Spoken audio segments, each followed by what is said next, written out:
Hey friends, Ram Man here. Here's some helpful info. May save you some time, money, and some grief.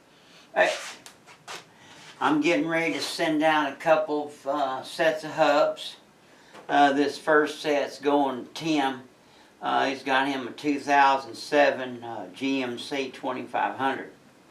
And he's in Sanford, North Carolina.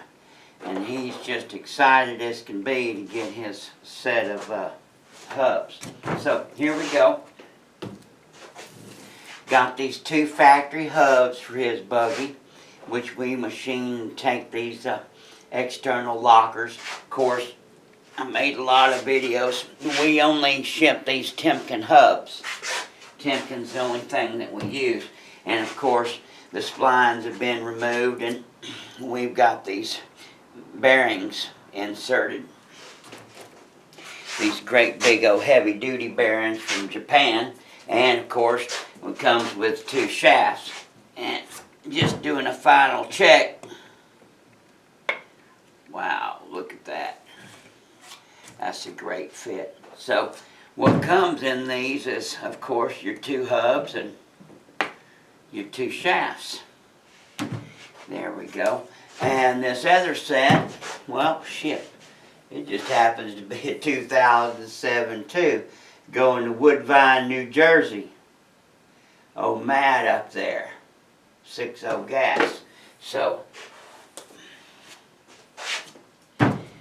check these bearings and set up, make sure everything's fitting all nice.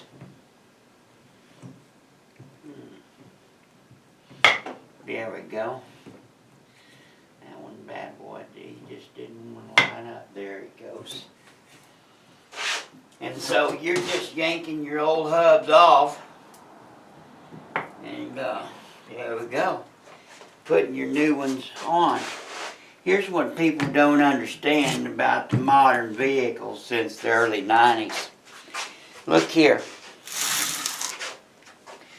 A lot of people don't really still understand. Just because you got some button and some lever in your cab on your four-wheel drive, that's only part of it. So, all these hubs today,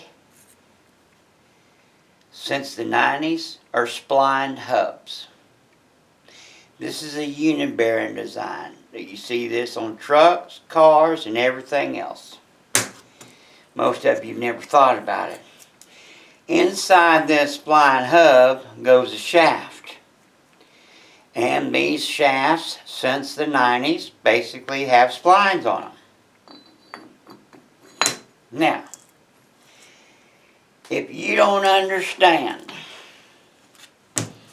that if the wheel is rotating, this hub is rotating, like they taught us in little grade school, right? The wheel bone's connected to the hub bone by the studs, right?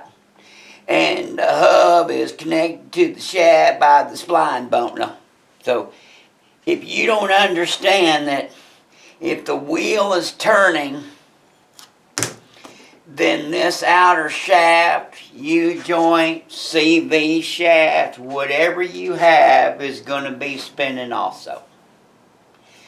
If you can't get with that or get your mind wrapped around that, go ahead and shut the video off. Don't waste your time. You don't need to watch anything else because you probably, well, it won't probably be useful to you. So, Arthur Warren started messing around with the Jeeps after World War II. And by 48, he had developed locking hubs for the old Jeeps. And of course went on to Warren Industries. Now, four-wheel drives before basically 93, y'all had locking hubs and you could disconnect all the time. But since about 93, Dodges, ain't no more of that. Ain't no more of that. So, what you gotta do is you gotta have you a shaft like that with splines on the end. In order to run locking hubs, you have to have splines on the end. You don't have a nut, none of that stuff. That's why, see, what y'all didn't understand is if you got you a four-wheel drive today, if you have you a four-wheel drive today, you're basically driving around with a full-time four-wheel drive. Now, maybe you're not applying power to it because it's got some kind of axle disconnect, transfer disconnect, or whatever, but them front shafts and that front pumpkin's basically turning. It's just kind of got to. So, there you go. You see here? This is just like a two-wheel drive vehicle, two-wheel drive front hub, right? It just turns around and there's basically no drag whatsoever. But when you do want to use your four-wheel drive, you get to lock in your hubs and now you're connected. Drive shafts all hooked up from one end to the other. Get done with your business, four-wheel drive experience, unlock your stuff, and drive on. Last little tidbit, I don't want to wear it out. So, basically the vehicles are designed today where they're driving all the time. Or you're dragging the front end all the time. So, what's the percentage of four-wheel drives in four-wheel drive mode? Well, I'm going to tell you. On 100,000 miles, most vehicles have never been driven over 1 or 2 miles in four-wheel drive. They used it at the boat ramp. They used it this. They used it in delivering the hay out there at the farm. But they just not engaged that often.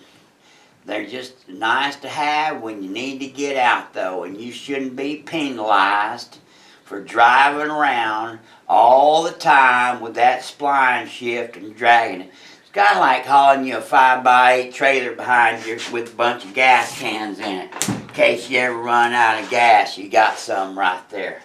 Anyway, so God bless you. God bless America. And if you want to completely change your buggy, your Chevrolet, especially these IFSs, give me a call and I'll help you out. Bye.